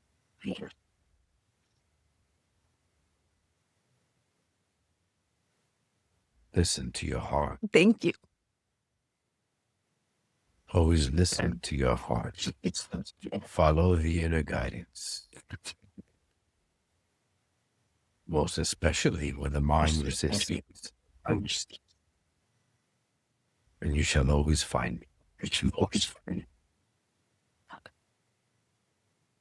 It is I who thanks you and honors you with the privilege of assisting you once more.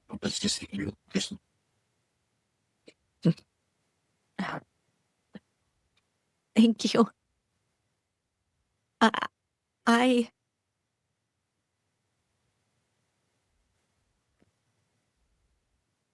Do you have a name that I should know?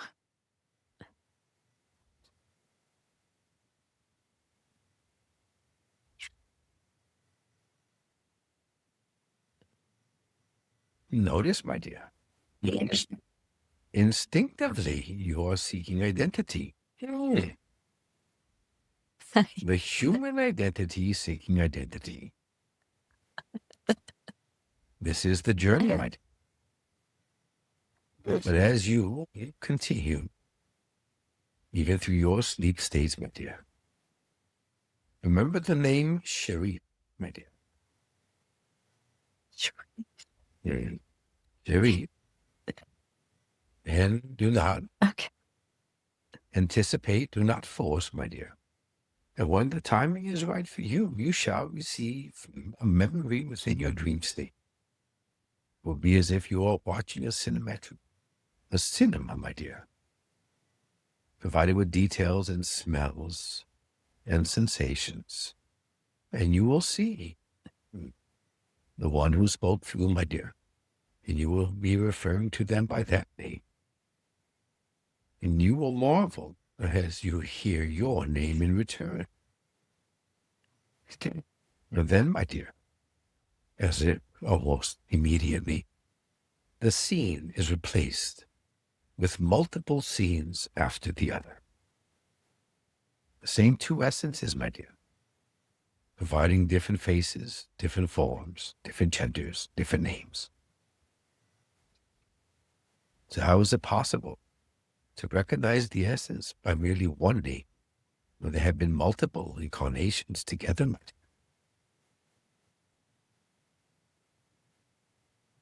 Even your name, my Good dear, point. did they refer to you by this earthly name? Names, my dear, are identity. They do not define you, nor they ever have, my dear.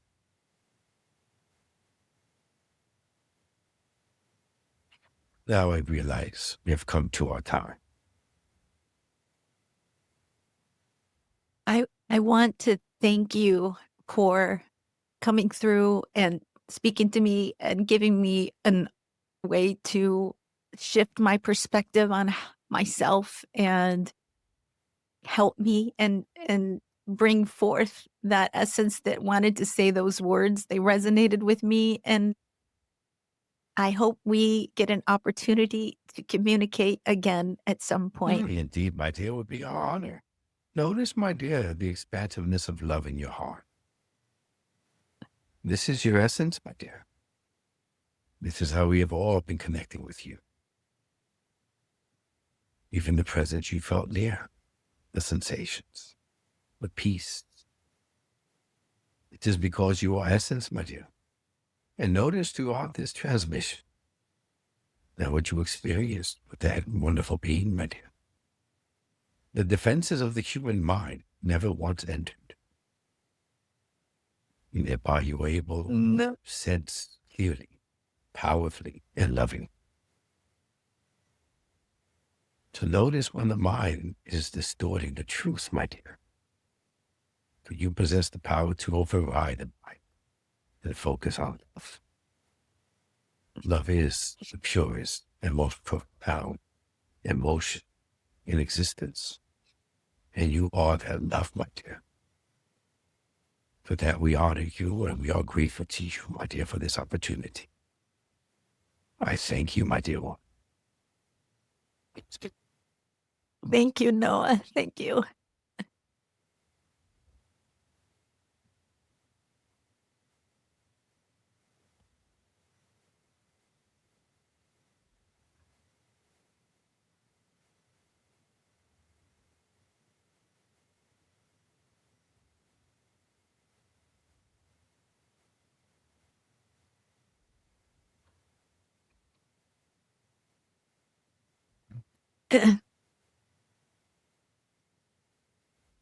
Cool.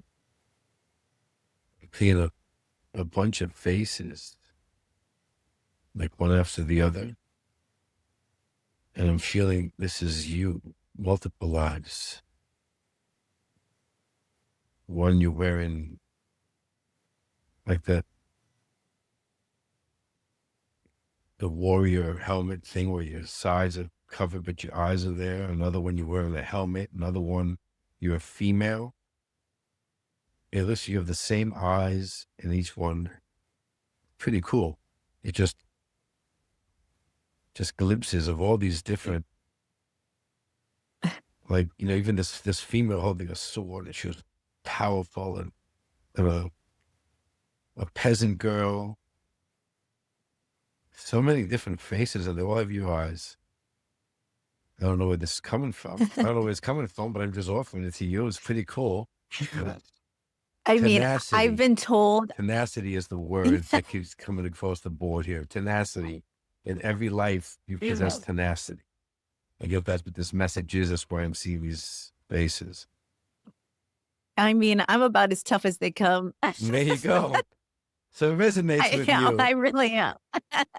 I'm about as tough as they come. Oh, that was powerful. And I will say, what backing up what you just saw, I have been told by other mediums that I was a warrior. I was a warrior in past lives. I can see that. And that I was at once I was a, I don't know what they would call a witch in a prior life, and I was actually burned at the stake at one of my lifetimes, which totally makes sense to me. I can see that. I can see that. I mean, how was that? How Niko, was that for that you? was I mean, it was powerful. Like, it affected me. Like, I'm sweating. Very cool. I'm like, I cried. Like, I mean, it was really just beautiful. And, they said some powerful things. And I even had one of my spirit guides come through, Nice. Noah, and speak to me. Like, that is crazy to me. And I asked for a name, and Noah was like, here you are, speaking of an identity, but, he gave me a name and it was Sharif, and he talked about being in prior lives with me and that we've always been in these lives together and he's here with me now. And it was just like, I don't even know why I'm crying, but it's so That's weird. beautiful. You're crying because you're remembering. That's what it is. You Yeah, remember on the maybe. deepest soul level. And I don't even, sometimes I'm wondering these lives you're saying, or these faces I saw, peaceful warrior that you said, how do we know it's a past life? Yeah. Maybe this is all going on right now. That's why they're coming in succession. You Yeah. know what I'm saying? You never know. Oh, You never, because I wrote about yeah. that in the second book, is that if your soul, if your if your spirit team is with you in this particular life, they could be in other ones. Like right now, you recognizing yourself as a human being, right? Maybe this guy that you said came Yeah. in, maybe that life is going on at the same time. So you could be split. I could have my essence in this body, and I could have my essence be one of your guys and still know you as a human being. There's no limits. Why are we placing limits? Yeah. I don't know why I am so overcome with emotion, but it's like Did you feel the presence near? Did you feel them? Did you feel the love in I your heart? did. I That's mean, unconditional love. That's and why. I I mean, I also felt a weird ringing in my ear, like a weird, like, vibrational Yeah, tee, tee, yeah, tee, tee, yeah, tee, tee, yeah, and yeah, like that yeah. That's that was weird, I've been getting that the last month. I could hear the energy going. Yeah, Yeah, I think I that's Noah mean, doing that. I think that's the presence that. Yeah, it's pretty cool. See, when we it feel that I unconditional love of mean, spirit, of course you're emotional because you don't feel that in this world, uh, and it's beautiful, right? You don't want them to leave, right? I know. Now, with your experience, I'm in it. I'm in that when I'm gone. So I hate coming back. It's like it's this disappointment coming back here. I mean, this one is one for the books, gang. I have never experienced anything like this Oh, I'm so before. we went It's over. It's amazing. almost 2 hours. I'm sorry, we went over. I know. Like, let's, I would like to end this show talking about what you're doing. How are you assisting people? How are you guiding people? How can people reach out and have their own experiences with you? Let's get into that. Let's tell people how they can reach Thank you, out, thank you. what you Yeah, sure. offer. Well, again, we're a team, right? So me, Nico, as a human, I offer courses. I write books. They can definitely check that out too. It's all on my website, NikoTheMedium.com.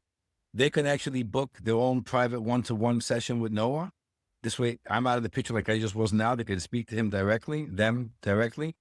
They can even do an evidential trance mediumship in multiple ways, whatever they want. I even have on the website, I even offer a free consultation. If you're not sure what you want or where you fit, or if you're interested in something, we can speak for half an hour for free and just figure out a roadmap for you, what you want to do. What I Yeah. am offering is this third book I just published the beginning of November, The Soul's Evidence, Merging with the Higher Self. What I'm offering is a free drawing on Black Friday, November 28th. For every 10 people that purchase the book, I'm going to pull a lucky winner to receive a free course of their choosing. And they have a year to use that. Isn't that cool? Oh, that's Yeah. awesome. Well, I mean, I will make sure and put this episode out sooner than later. Like, I have a bunch of episodes of the can, but if you're doing that on Black Friday, like, Yeah. I'll get this episode out, like, next Yeah. week. The only thing I asked them is Go that ahead.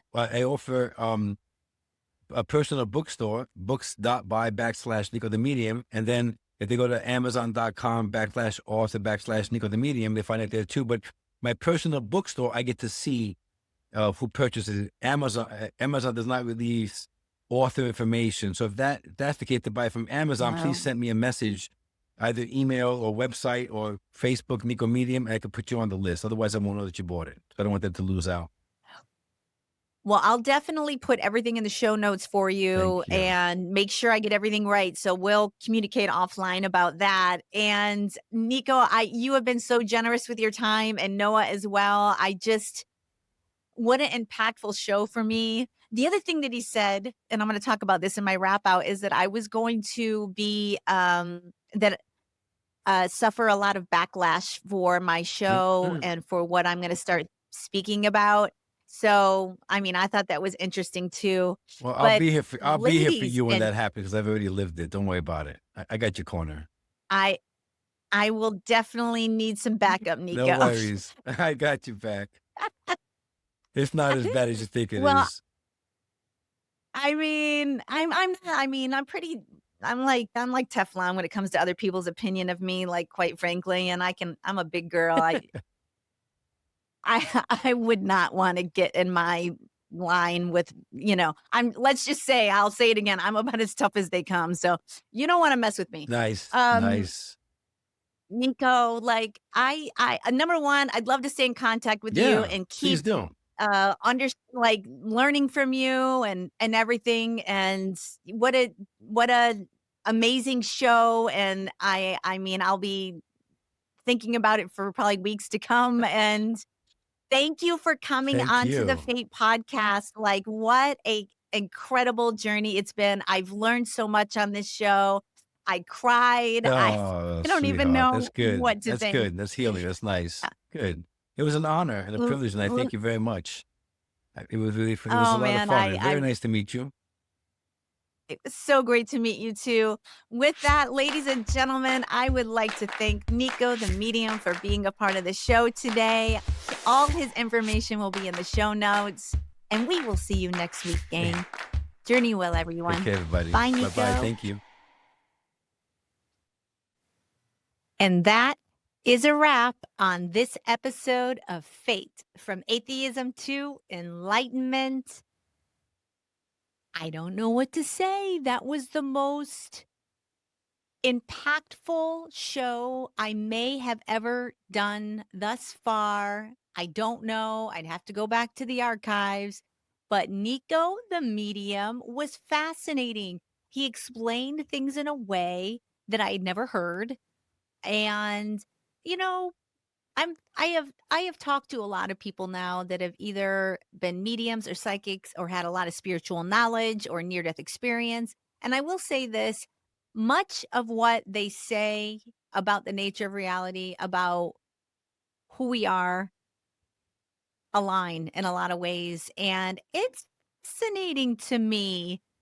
I just, I'm kind of gobsmacked. Smacked.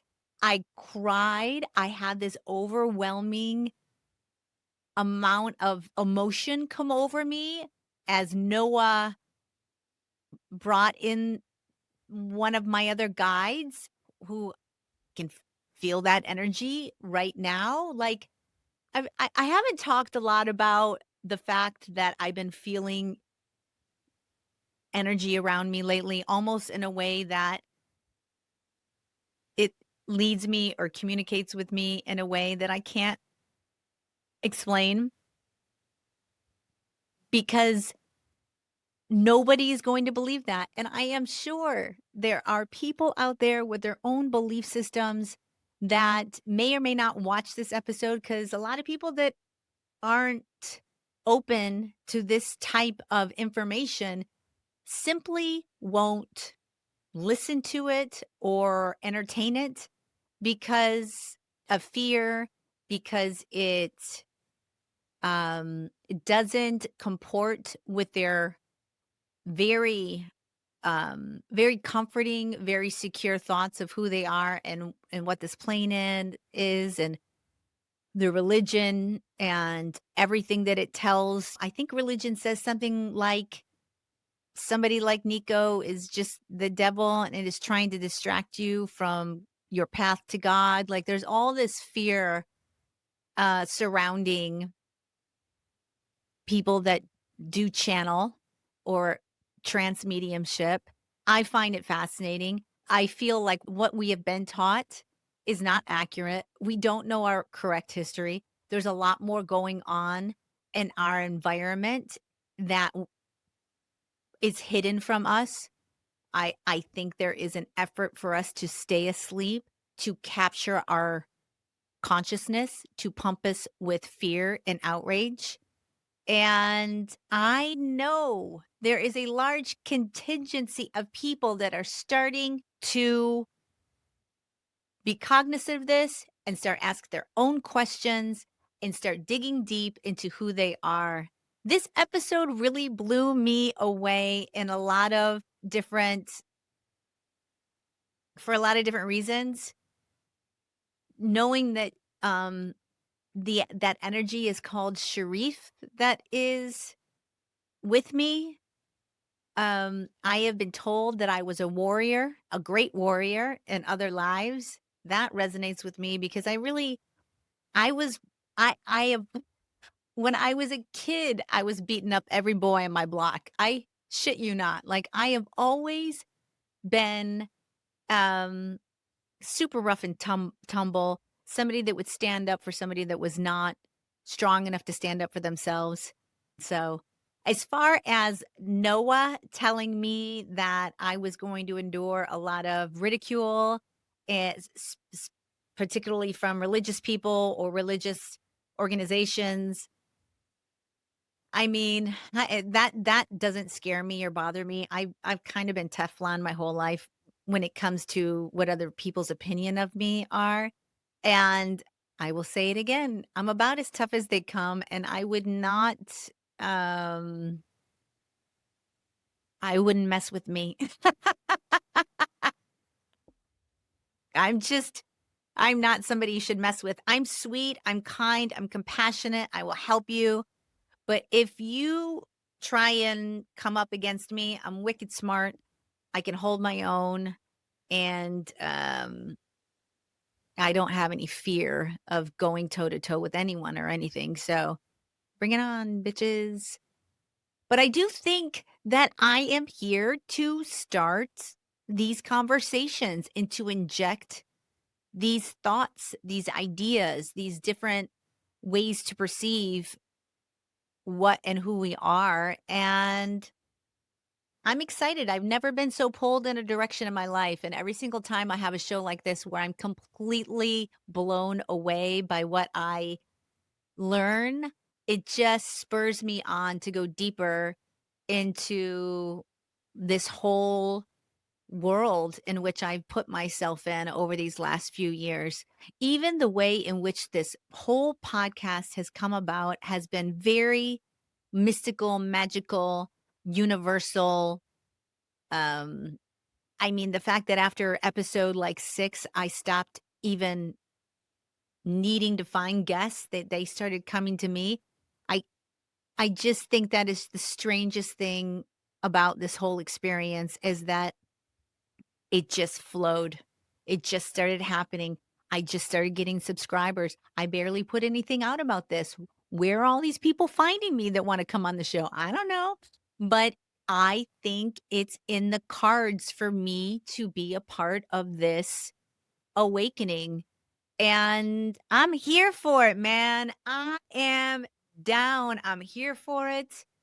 And I'm going to carry on doing this for I think for the rest of my days, to be honest. I think this is my path. I'd love to know what people think of this episode. I am sure there's just so much cynicism out there. We're heavily programmed and close-minded, and but I would love to know what people think about this. I mean, unless you can experience for yourself or you see something yourself, I understand why people are so pessimistic about what some podcast on YouTube or Apple is pushing. And I understand that not everybody is meant to awaken and everybody has a different perception. And some people will see this show is blasphemous, and some people will see this show and be in awe like I am because they have a open perspective. They're not debilitated with dogma, with fear, with new concepts. I think a lot of it is fear. I mean, everybody wants to think they're in control of everything, that they have a handle on what life is, that they have a program, they're content, they're secure, and anything that runs outside that vision is either some people react angrily, some people will just dismiss it altogether or try and ridicule you or whatever. But I'm fascinated. I'm intrigued. I loved Niko. I loved the way he explained things. I love his story. And I really hope that he keeps doing what he's doing. He has so much insight and knowledge, and he's wise. And nothing inside me said or felt like this was performative, like this was based for money, like any of that. He is just walking his path. He understands who he is. He's in touch with his divine self because we are all divine. We are a soul. I love the way he talked about the etheric energy, how it works. I mean, it was fascinating. I would love to know what you guys think about this episode. Hands down, one of my favorite episodes so far. I can't I cried, like, I don't even know why I was crying. I just felt this overwhelming sense of emotion come over me, and I don't know if that is because I was energetically connected to these higher beings. I don't know, guys. It was fascinating.